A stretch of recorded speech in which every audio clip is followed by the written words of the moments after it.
Mark, bakit si Feby ang iyong piniling unang isalang?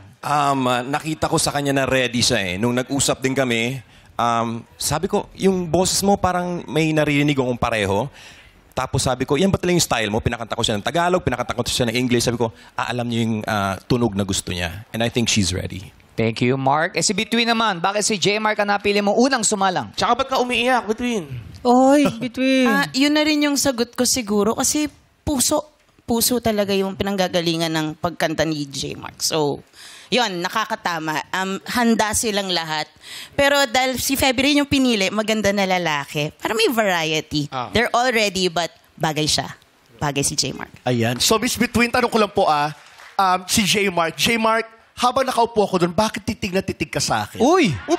Sure ka Promise, ba? hindi ko talaga mapapansin to kung hindi niya ginawang 3 beses ang tingin sa... Paalala, hindi ako hurado. Baka naman naalala niya yung lola niya sa'yo. Promise, may saksi ako dyan. Kasama ko si Grace. Ay, oo. Bakit daw ang tagalong kay Mark? titig niya, kumakanta siya Invisible. Bakit? Kasi titig ka rin sa akin eh.